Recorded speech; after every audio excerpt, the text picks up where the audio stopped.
Do you guys remember the CW TV shows with The Flash and Arrow and Legends of Tomorrow and all those? I don't think they've been over for very long, but they've been over long enough that I'd have to ask if you remember. Now, I want you to hold that. Now, I also want to ask, have you guys ever seen the ending to a season of something like Grey's Anatomy or any one of those doctor cop firefighter shows that they have on ABC or CBS or NBC or any one of those networks? Because if you have seen any of the DC shows or those doctor shows, then you know exactly how this book is written. And I say that because one of my big criticisms of the Ghost Machine universe subtitle image comic book thing with Jeff Johns, where he writes everything and these artists get to shine on their original characters, is that it reads almost identical to one of those series, where it reads like an evening television series, and I feel like that's not really a good fit for comic books. So this book in particular, it's the end of the 6-issue arc for Rook Exodus, the first arc in particular. And if you guys remember from the last one, they had this nice little poster. It was double page. You open it up like this. You open it up like this, and you get a double page with this guy's head and Rook's head. And it's the fight of the century, and it's the super hype thing. Well, then you get this cover, and look at this cover. I gotta say, of the covers of Rook Exodus that they've had, I think this is one of the better covers that they have. I don't know what she's doing. She's reaching for a rifle. And facing directly at the camera. You shouldn't do that, especially, I mean, you're looking here. Anyway, it's a good cover. You have this big bear, he has whatever that is, you have some birds, you have explosions, you have a lot of things going on in the cover, and it all makes sense. It all works. There's a lot of moving pieces. It looks cool. You have two framing devices here and here that are just completely black to shape the composition just a little bit better, as well as these intersecting perpendicular lines crossing it out, and very well done cover. That's all I'm going to say about it. Well, then you open up the issue, and you guys remember where we left off. Rook decided that I'm not going to fight, and I'm not going to fly. I'm going to fight and fly, and that he can't fly anyway. And of course, you get a nice little joke. These guys are talking, and they say, oh my gosh, Rook is moving so fast. He can't be flying, is he? And then you see his nice little Mattel toy set monster truck drive over the cliff. Now, one of the things that I've given this series is the landscapes have just been so good. I don't feel like this needed to be a double page spread. Maybe I'm alone in that, but I don't feel like the landscape is particularly interesting. The trucks don't interest me very much, and on the trucks, there's not a whole lot of detail that would say, oh, well, at least it's a very well-rendered truck, because it's not even that. I think the double page spread choices for this issue are very interesting in that I don't think they were necessary. But anyway, besides that, you get a lot of narration. You get a lot of narration from a main guy. He's talking to the animals. He says, I'm out to save the animals from the fire. The birds remind me I only need one side cleared to get on. I don't know why it's not autofocusing, by the way. I figured out why it wasn't autofocusing. The birds take back to the sky to survey the area, this time without me telling them to. Instinctually. Isn't that instinctively? You guys let me know. Something I haven't done before. I thank them. So it's playing on the fact that he figured out how to talk to the birds, and he stopped being a whiny little complainer that, I don't want to control birds, you know, as he's apparently been for the majority of the series thus far. And let me just zoom back out just a little bit to get a better look at the book for you guys. The fox girl is taken, and he breaks her out, and he says, you can't take me alone, and he shoots this. You have some really cool action shots. I have to hand that to them. Until Fabik starts reusing his poses like these over and over again, which you start to recognize these poses. Like, he used that same pose last issue as well. He breaks her out, and he says, are you okay? And she's like, I'm good, and I'm free, but I need to save this other guy. And what I seem to have figured out about this bear, Ursa, he's collecting these helmets like Infinity Stones. I guess he wants to control the animals. I'm not sure why. Turns out it was an inside job. He's one of the corpos. He was paid by them to do it.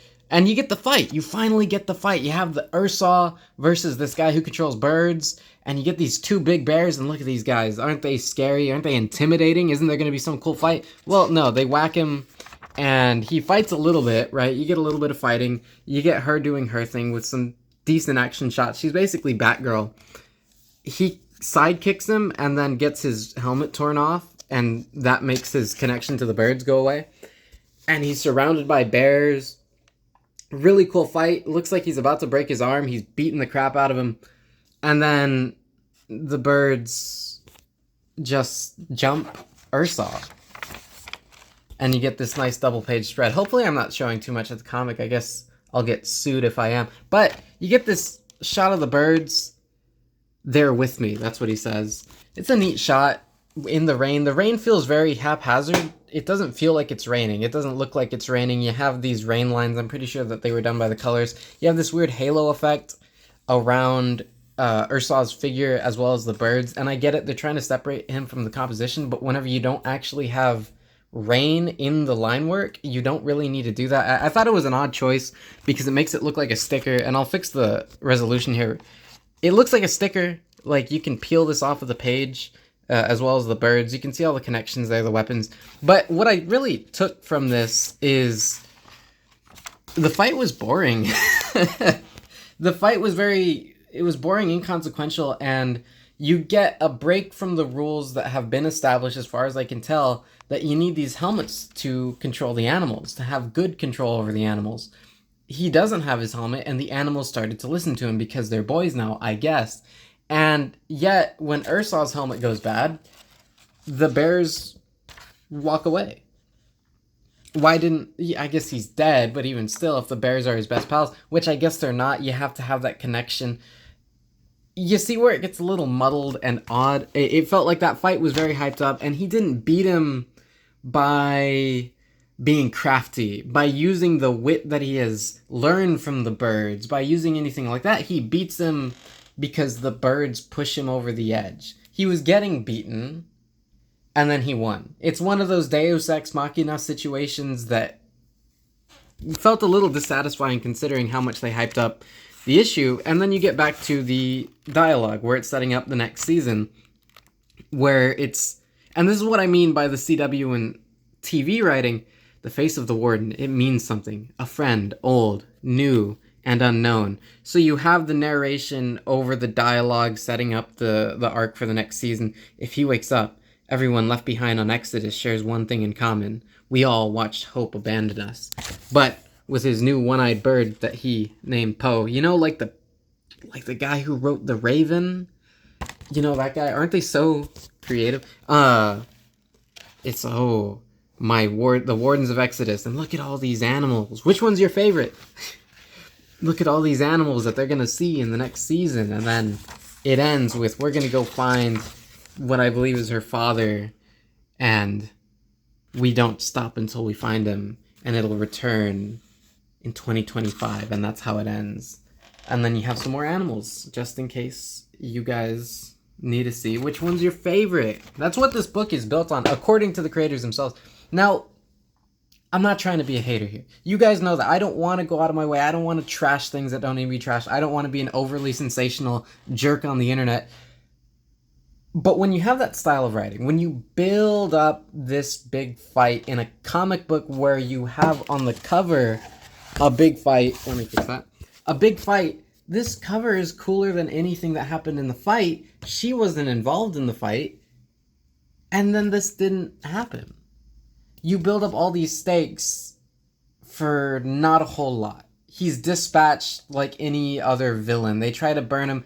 And then it ends with We Are the Flash, with this guy becoming one with the Ravens, even though he doesn't have his helmet on. And they beat him for this guy. He doesn't beat him on his own. Only so that way we can set up the next season, which I can only imagine is going to be there to set up the next season. By the way, this is only 6 issues. And if I'm not mistaken, it's only 23 pages. If it's even 23, they don't have a page count on the bottom here. But when you consider 23 pages is the average, you're putting these out once every other month, which means that you can only really do 6 a year anyway. They said they want to take this to 50, 60, 70 issues. It's going to take 10 years, guys. 10 years to get 60 issues, where if you had it monthly, it would take half that time.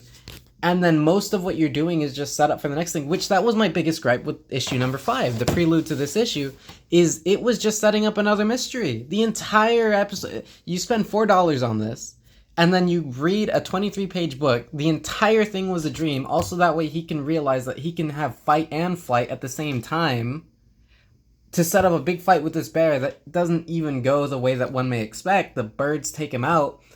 The bears weren't even involved. And that's all it is. That's all it boils down to being, is a mid-season end. I think so. It's going to come back in 2025 because they need a break after 6 long issues. The writing doesn't compel me. The characters don't compel me. The villain didn't compel me. He was just collecting these things, and the direction they're going doesn't compel me because I know that it's going to be the same thing over again. It's going to be a mystery, a very cheap TV mystery to set up the next cheap TV mystery. I mean, it's any wonder that Jeff Johns was the showrunner, I believe, for some of those CW shows. It shows. It shows in the writing.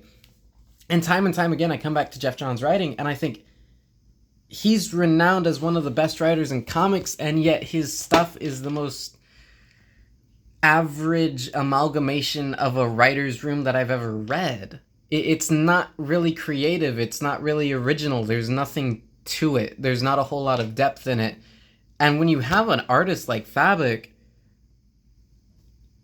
and that's all you give him? I just keep on wondering what the appeal is, because don't get me wrong, there were some cool shots in this book, but that's all it is. And I'm not buying an art book, I'm buying a story.